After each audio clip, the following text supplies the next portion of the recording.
Hola amigos, ¿cómo están? Bienvenidos una vez más.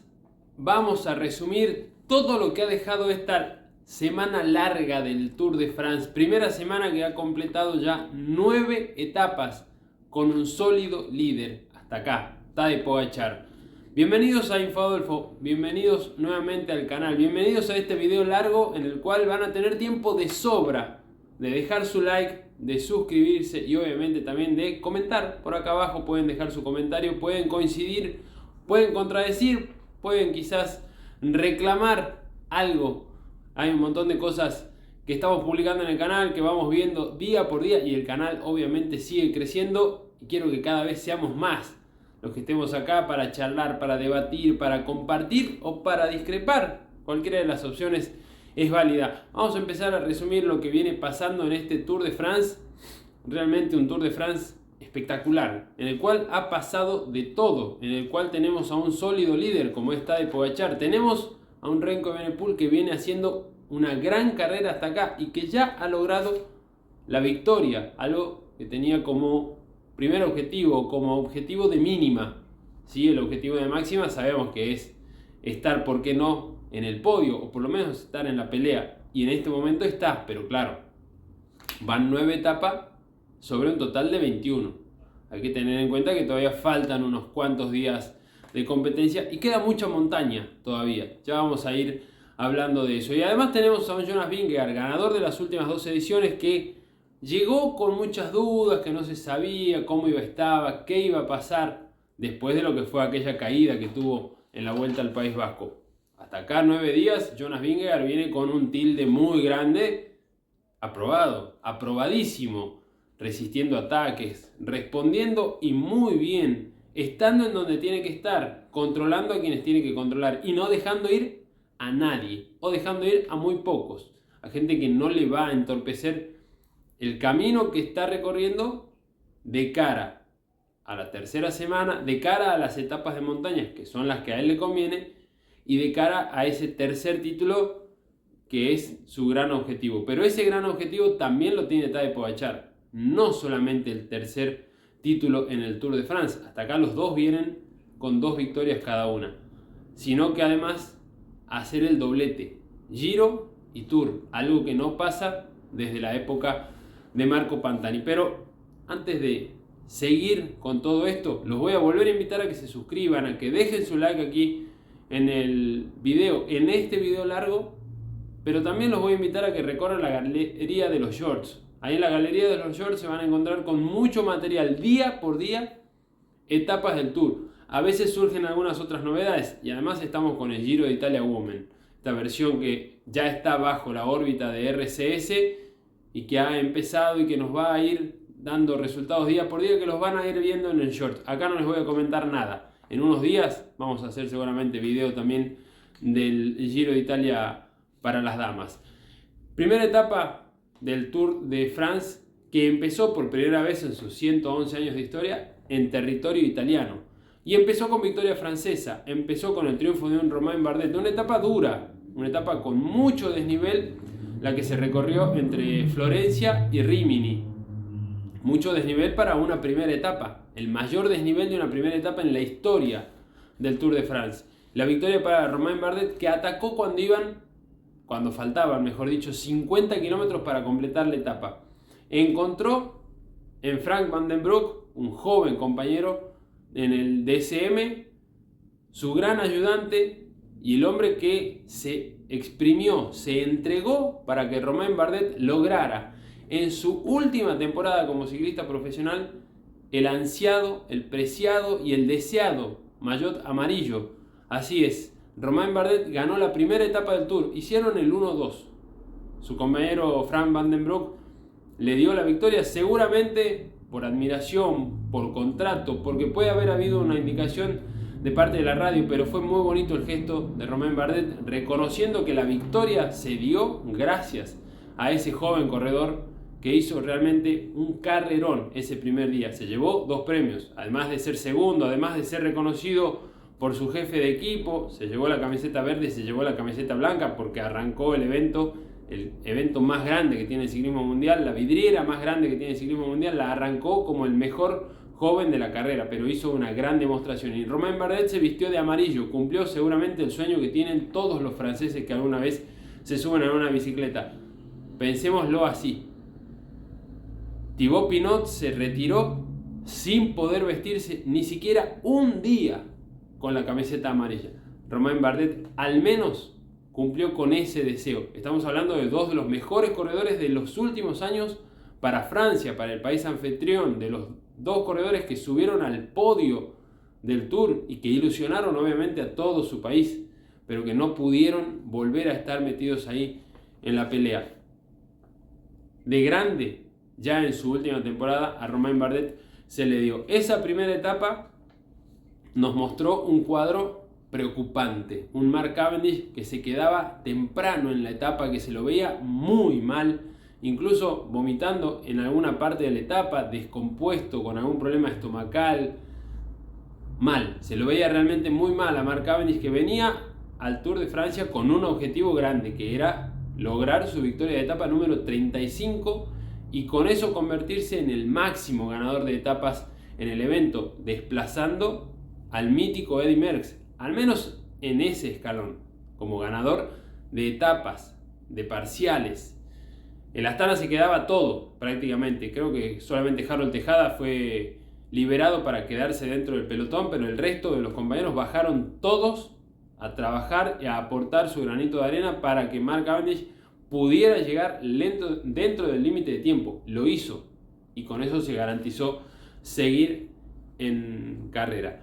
Pero esa primera jornada cerró con un 1-2 para el equipo DSM, un equipo que claramente salvó la temporada con esa actuación. La segunda etapa, también en territorio italiano, pero en este caso desde Cesenatico, el lugar de nacimiento de Marco Pantani, hasta Bolonia.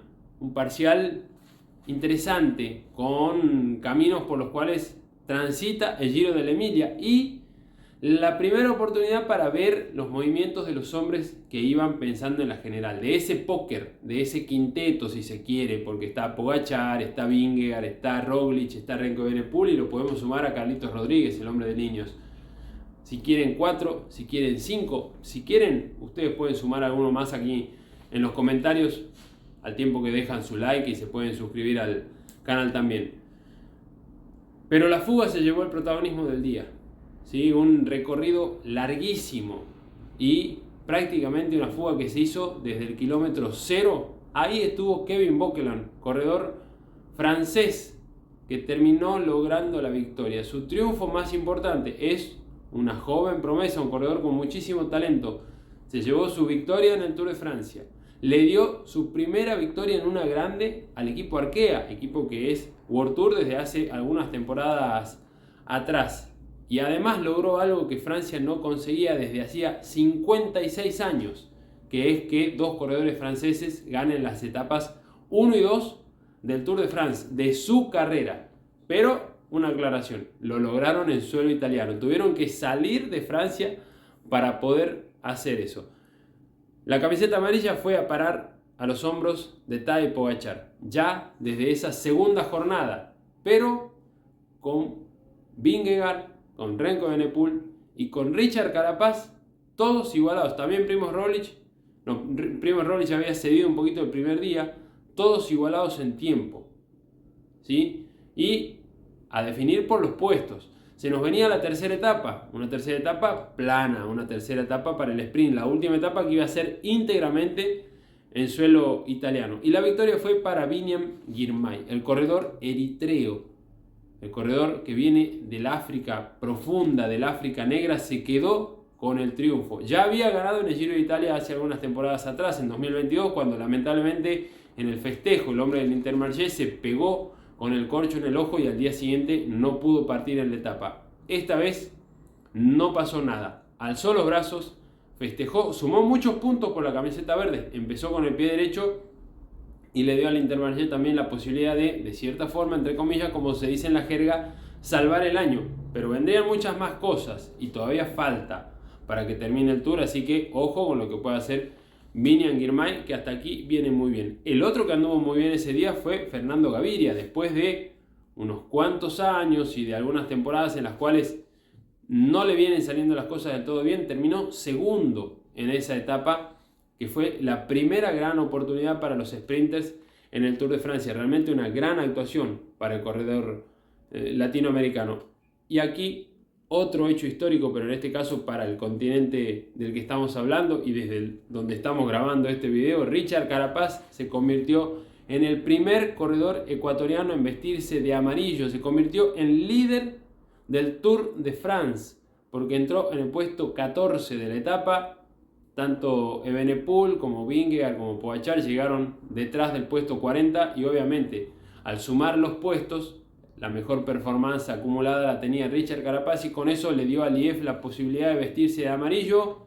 Aquel que haya visto la serie del Tour del año pasado sabrá lo importante que era para Lièvre poder vestirse de amarillo y los sueños que habían detrás de eso, las lágrimas que se veían en los directores, en el resto del equipo, daban cuenta de esta situación. Richard Carapaz se convertía en el primer ecuatoriano, el cuarto latinoamericano en vestirse de amarillo después de Víctor Hugo Peña, de Fernando Gaviria y de Egan Bernal.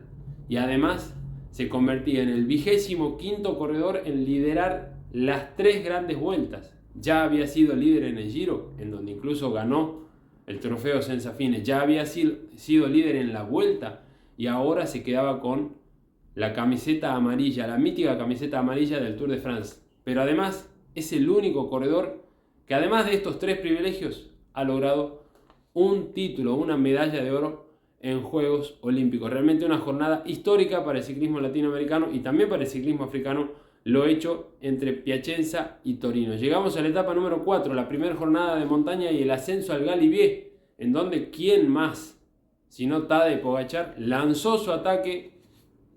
Había que pasar por los Alpes para ir desde Italia hasta Francia, terminar en Valois, y ahí la victoria fue para Tadej Pogačar, que una vez más se vistió de amarillo. Detrás de él quedó Remco Evenepoel, detrás Juan Ayuso, que le robó la bonificación a Primož Roglic, y en el 5º lugar terminó Jonas Vingegaard, que sufrió en el descenso, no se lo vio al danés de la mejor manera a la hora de descender. Claramente aquella caída que tuvo en Litzulia tiene que tener alguna secuela a la hora de su conducción, a la hora de entregarse y de arriesgar el 100% en un descenso.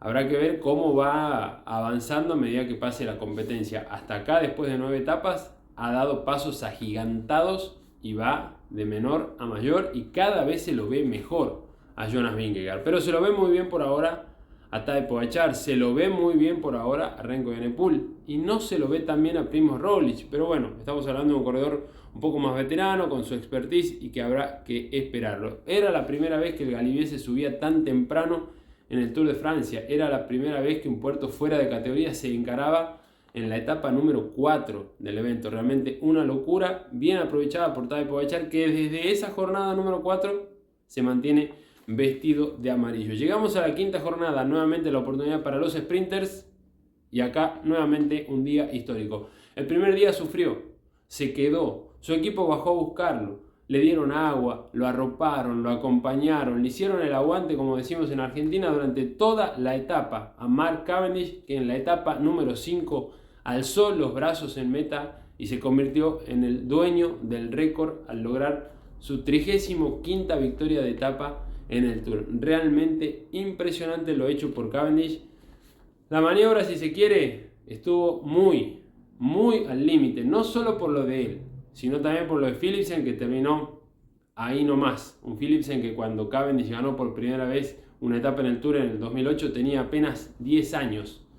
Pasaron 16 años desde esa primera victoria en 2008 y Mark Cavendish logró su victoria número 35 para superar el récord, para romper el empate y para lograr ahí en Saint-Bulbas una jornada mítica, no solo para él, sino para el Tour y para el ciclismo todo. Porque la realidad es que el pasillo que se dio con los saludos, las felicitaciones, lo que se ve en las redes sociales de absolutamente todo el pelotón hacia Mark Cavendish fue realmente algo impresionante y que demuestra que más allá de que todos tienen sus obligaciones, sus responsabilidades, porque es un trabajo ser ciclista profesional, de cierta forma todos tenían ganas de que Cavendish se quede con esa victoria tan deseada y tan buscada. El Astana también salvó el año, como se dice, porque incluso los rumores de inversionistas chinos que iban a llegar al equipo para la temporada 2025 se confirmaron rápidamente. Quizás de ahí se explica también la alegría que tenía todo el staff, que tenía Vinokurov y demás, porque era muy importante. Se jugó muchísimo en la Astana confiando en Mark Cavendish y apostó todo al pleno de esa victoria número 35 de Mark Cavendish y lo logró. También para Williams, también para las bicicletas, que son la marca que está respaldando al equipo y que obviamente pusieron todo el material a disposición y tenían por supuesto la bicicletita preparada para después de esa victoria número 35. Etapa número 6 otra vez para el sprint y en este caso Dylan Groenewegen, el corredor neerlandés, el campeón de Países Bajos en este caso, lograba una victoria en el Tour, algo que no pasaba desde hacía 2 temporadas atrás. Philipsen había terminado segundo, fue relegado, los puntos del segundo lugar fueron para Biniam Girmay y Fernando Gaviria, nuevamente metido ahí en la pelea, terminó con la tercera posición, una etapa en la cual pasó poco y nada, salvo algún abanico, salvo alguna situación en la cual Tadej Pogačar se lo vio un poco solo, sin sus compañeros. Sabemos igual que el UAE apuesta mucho por el equipo para la montaña y quizás no tiene el mejor equipo para el plano, en donde apuestan todo a Nils Politt, a Tim Wellens, que son los dos más rodadores. Después el resto del equipo está armado pensando en las etapas de alta montaña para las cuales todavía faltan unos cuantos días.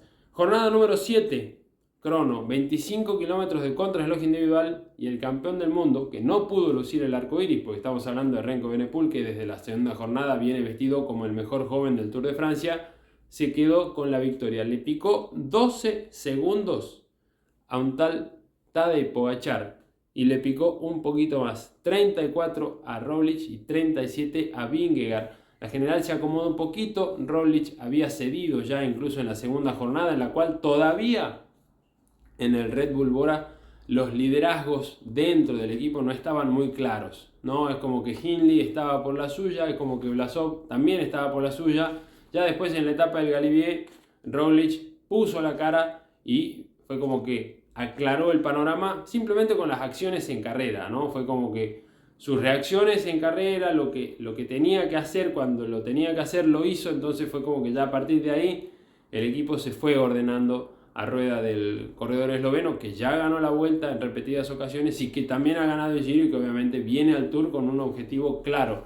La tiene difícil, pero el objetivo lo tiene y se lo ve bien, aunque ha tenido algunas fallas, principalmente también por esta situación que planteaba recién en lo que tenía que ver con el equipo. Etapa número 8, nuevamente la posibilidad para los sprinters, aunque un final ahí en uphill que picaba un poquito hacia arriba, un Arnaud Delis que sigue buscando, pero que quizás le falta la experiencia que da el estar varias veces en grandes vueltas, varias veces en el Tour de Francia.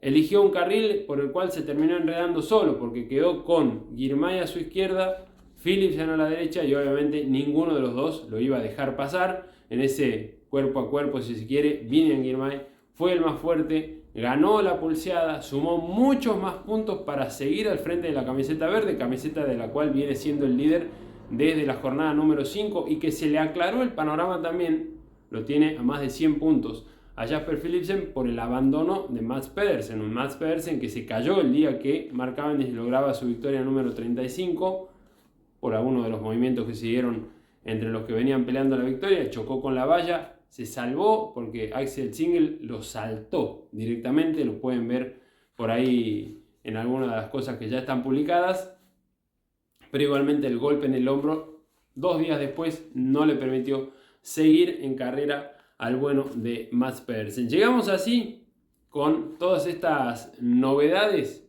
a la etapa número 9, la etapa que completaba la primera semana, o mejor dicho, la etapa que completó la primera semana larga del Tour de Francia, una etapa de 200 kilómetros que partió de Troyes, llegó a Troyes y que tenía la particularidad de recorrer 14 sectores de tierra, 14 sectores de esterrato, como se dice en Italia, como se dice en la Strade Bianche, 14 sectores de gravel, 32 kilómetros para ser más exactos, de incertidumbre, de calle blanca, de polvo en el aire, de grava, de andás a ver cuántas cosas pueden pasar en esos kilómetros o metros que hay entre sector y sector. Bueno, Lo que pasó fue que tuvimos un carrerón. Y lo que pasó en definitiva fue que no tuvimos nada porque los favoritos de la general siguen todos bien, siguen todos de pie y siguen todos con la misma diferencia, pero nos regalaron un carrerón. A ver, se fue una fuga, costó que se forme, no se hizo tan rápido.